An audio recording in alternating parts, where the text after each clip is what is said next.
Boy, boy. Kaway ka, boy. Yan, boy, kaway ka, boy. Papunta tayo ngayon sa Tabaw Island na matatagpuan sa Concepcion, Calintaan, Occidental, Mindoro. At ngayon po ay alas 5:30 na ng hapon at kasama natin si Ayon. Si Mark ay nasa Romblon. Shoutout sa iyo, Mark. At syempre kasama natin ngayon si Jason, si JR at si Imboy. Ayan. So ayan po, kung mapapansin nyo po, palubog na po yung araw. At kinakailangan ay magpagabi po tayo dahil marami po yung mga nag-request na kunan po ng video yung mga ahas kapag gabi. So nandito na po tayo ngayon sa Tabaw Island. At dyan po ay makikita po natin ang napakaraming pera at maraming ahas at maraming mga kuray. So tapusin po ninyo yung panonood po ng video na to at sigurado pong mag-i-enjoy kayo. Ako po ang inyong lingkod, MJ Rivera. So tara! So ayan, nandito ulit kami sa Tabaw Island. Ang problema lang ngayon yon, masyadong mababaw. So hindi natin alam kung saan tayo dadaan dito dahil nung nakaraan ay dito malalim yung tubig noon, kaya yung patungan ay yung bangka. Pero ngayon meron doon. So maghanap kami ng ibang daanan para makaakyat tayo sa gruto. Yung gruto po na yon, doon po maraming pera. So mamaya titingnan natin. Huwag lang sana umulan, no. Nandito tayo dahil gusto nating mag-overnight para may pakita natin sa inyo yung mas maraming ahas. May dala kaming ilaw. Ayan. So, medyo malalaki lang yung alon na yun. Anong pangalan ng mga kasama natin? Jason, tapos JR at si Imboy. So kasama natin si Jason, si JR at si Imboy. Si Imboy nung nakaraan maliit pa, pero ngayon ay lumaki na. Wala si Tutoy eh. So maghanap kami ni Ayon ng pwedeng madaanan. Ha?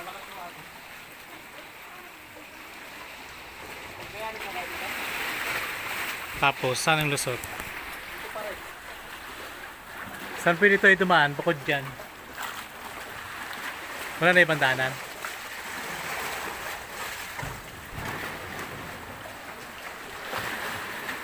Pag dyan, medyo mataas eh, no? Nandun sa likod yung mga walo-walo ng nakaraan.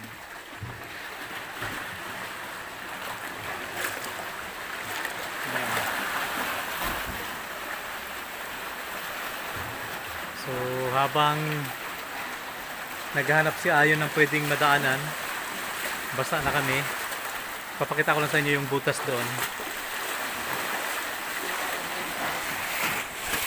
Yung butas na kung saan maraming kulay green na isda.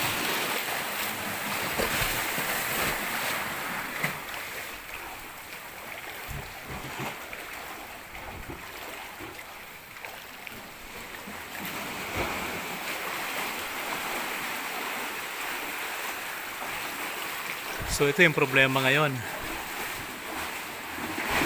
kung saan tayo makakadaan papunta sa taas, saan makakaakyat.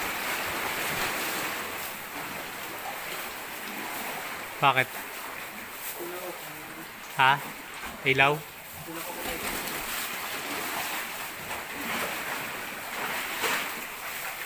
Medyo madilim na sa loob eh, no? Ayun, doon sa taas.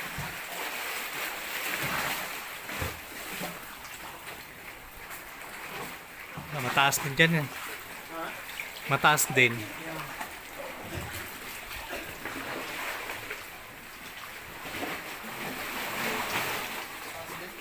Oo. Ha? Down. Ngayon ay alas 6 na ng gabi.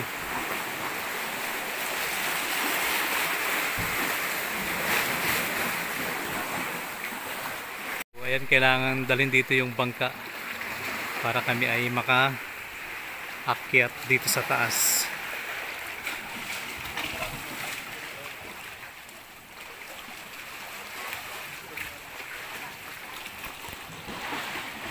So ayan, nauna akong umakyat, sunod si Ayon.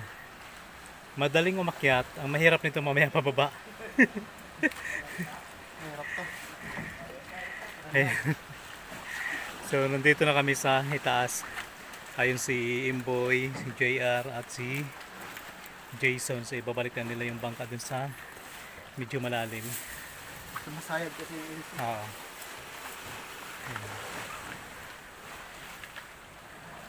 So, nung nakaraan doon kami umakyat, ako hindi ako nakakaakyat dito. First time ko umakyat dito.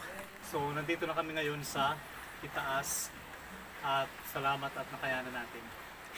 So, ngayon magpapagabi tayo dito. No? Hindi pa natatapos yung pagsubok mo dyan. Oh, yung mahirap lang mamaya yung pagpababa. Ayun si Emboy at si JR. Si Jason saan? Walang kanto yun ay, walang katulad sa atin yung angkla. Wala. Wala. Hindi uso ang angkla dito eh. Ah, Dahil sa malalim nga kasi yung dagat. oo. So meron kaming emergency light. Ito ay pinahiram sa amin ng tito ni Ayon. Malakas din pala, no? Ayan. So testing natin. Tapos meron kaming flashlight panigurado. So ayun po yung grotto at dyan po sa taas ay marami pong barya. Kaya yung isla na ito ay binansagan na isla ng mga ahas at nagkalat po yung pera. So tara yun, punta natin. Diyan na lang muna yung mga flashlight. So dandahan lang, medyo matarik. Pang 3 beses ko nang pumunta dito, pero ngayon lang ako nakaakyat dito sa mismong grotto ni Mama Mary. Ayan. Ito po. Ayan. Dami nga pala, no? Pinalawang yan. Ayan si Mama Mary. Huwag na sana umulan, no? Medyo madilim na ngayon. Ngayon ay 6:30 na. May mga bigas. Bigas. Pwede pala. So, kaya po nagkalat yung mga pera dito. Kasi nga, pinaka-alay sa lugar po na ito. Pwede ka rin mag-hiling kung anong mga kahilingan mo dito. Kasi ang lugar na ito ay pininiwalaan din nila na nagmimilagro dahil kay Mama Mary. Ayan.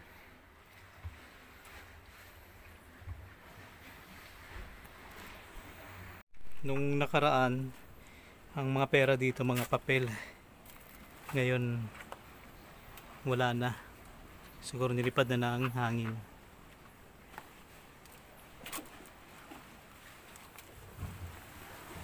Ayun, may mga pera pa na tigi 100 tsaka 20 na punit.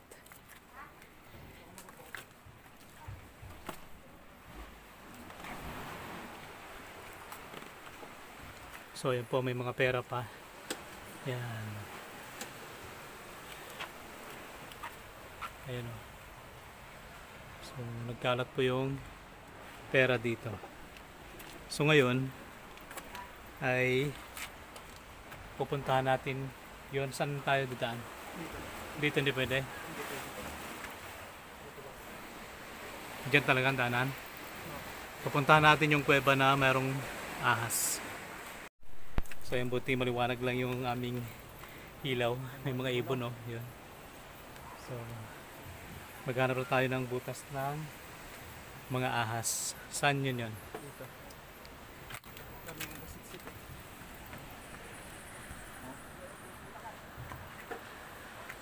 dito sa taas. Pantay din pala, no? Oo. Dito nga, tingnan natin. Ayos din pala dito.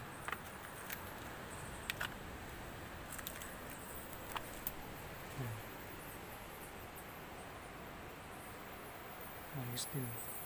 Dito may nag-inuman. Oo. Yung iba umakyat dito para mag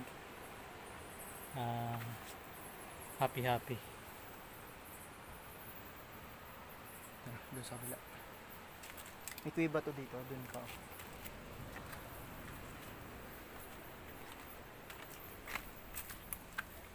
Saluyot.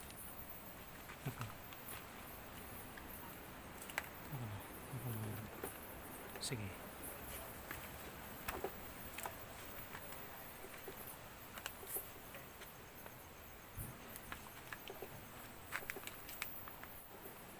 So, tingnan natin lahat ng mga butas.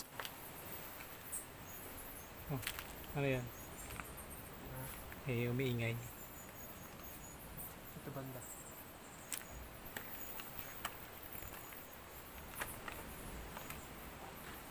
Dito sa taas, pantay din, oh. Oo. Laki ng ano oh. Kuray. Kuray. Kilaki. Yun, oh. Ang kuray. Yan.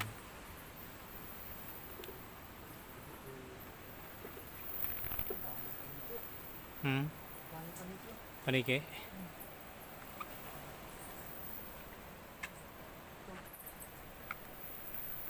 Ibig sabihin ko ba yan dyan? Ay, oo. Ayan, oh. Puro paniki. Kuray na naman. Ha? Kuray. Kuray? Oo. Lalaki ng kuray. So, yun, oh. Daming paniki.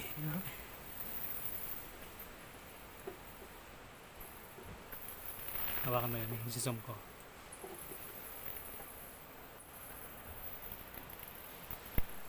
Huwag na yung kan. Yan. Daming paniki. Kaya pala may mga huni tayong narinig. Dahil may mga paniki. So yung ibyan. Kaya nga ilaw ngayon yung flashlight sa baba. Ah, kuweba? Oo. Hanggang doon sa ano, dagat. Sabihin kuweba. Napasok niyo yan? Hindi. Dito lang kami sa Tara. ano yan dyan? Mataas. So, taas na ba ito? May? Pinagluluhan. Nang? Ahas? Oo. Saan? Yun.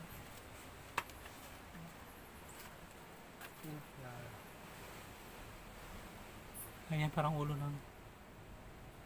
Hindi. Isa. Yung sa baba na yan. Hindi. Pinaglunuhan niya lang yun. Yung Yan balat yan. niya. Ah. Happy no. Ang laki ng kuray dito. You know? Saan? Yun. Oo nga, yung sa pinaka dulo. Doon pa talaga yung ano. Marami. Hindi wala siya eh. Yan yung pinagbalatan ng aso. Ang bigat mo na talaga.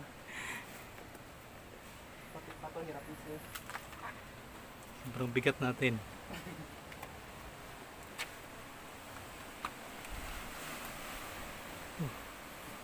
Ano na to? Dead Dito ka end na na. magugulat. Ha? Dito ka na talaga magugulat. Nandiyan na? Ito ang pinakamarami. Ito ang pinasok namin. Grabe yung maliwanag pa rin dito kahit alas 7 na ng gabi. So doon si Ayon sa baba. At kanina meron doon siyang nakitang ahas kaya lang bilis. Ito bang kahoy na to? Dati ito dito? Oo. Yun pa yung ginamit nyo dati? Hindi.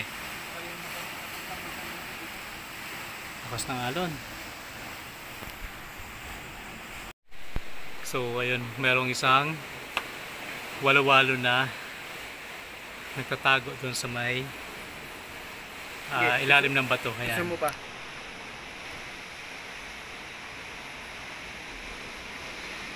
Yan. Ayan. Kita. So yan, kanina lumabas yan nung makita kami ay bumalik. Dito lang rin ang daanan namin yan. Gusto mong daanan pa, be? Oo. Ilaw.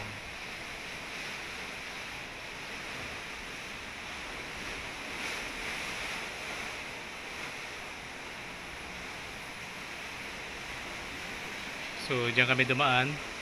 Nandyan din yung ahas. Ayan ang isa. Pero alam ko marami pa yan dyan sa loob. Ayun. Sabi sa mga kapalanon. Oo, sa mga medyo may buhangin-buhangin. Andun sila.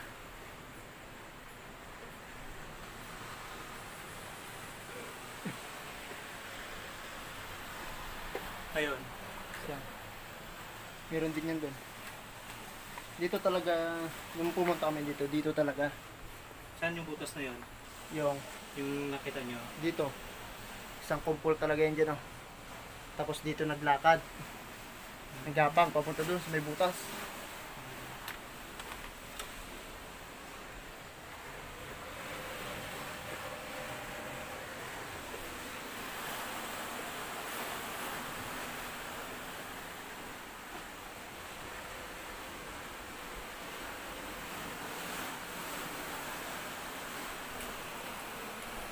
Ayan si Direk. Medyo natakot na. Oh, gabing-gabi na, oh. Sana po i-share nyo po ang video na to. Grabe. Isla ng mga ahas. So yun. Nasa 5 piraso lang yung nakita natin kanina na ahas. Yung iba kasi sumiksik sa bato eh. Tumago talaga. So lipat tayo ng location doon sa may isa.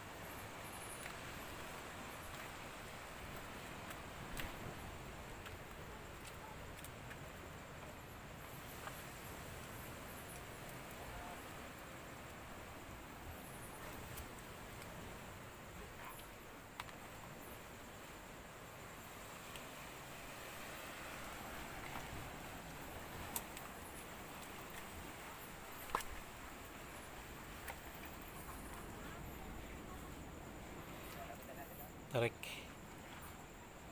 yung aming bangka. So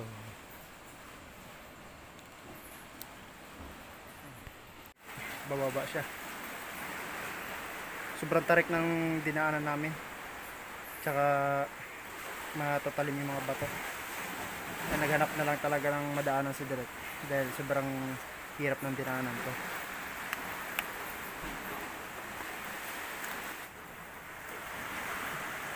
Lalim na ng tubig.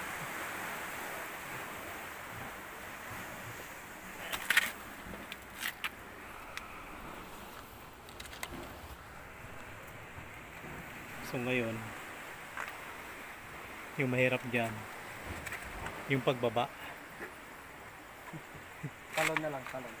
Ayun yung grotto ni mga Mary, kanina maliwanag pa, ngayon ay madilim na, gabing-gabi na. So bababa na kami at try natin na lumipat dun sa kabila. So yan si Direk, bababa na. Sobrang tarik ng aming bababaan.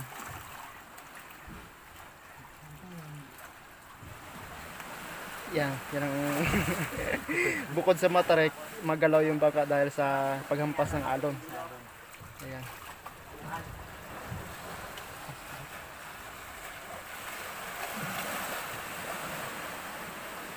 Be careful.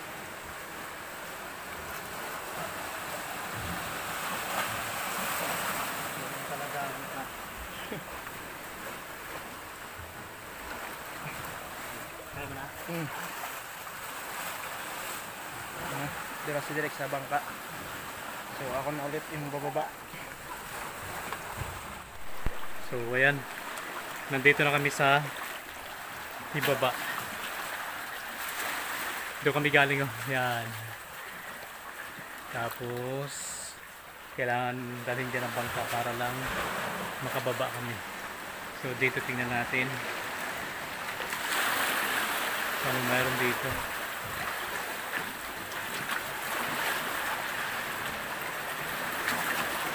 Ano?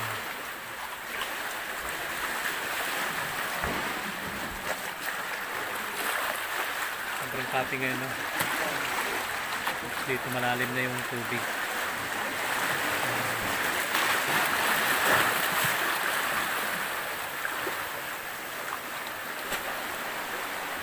So, ayan po. Kailangan na po talaga namin umalis dahil malalaki na po yung alon.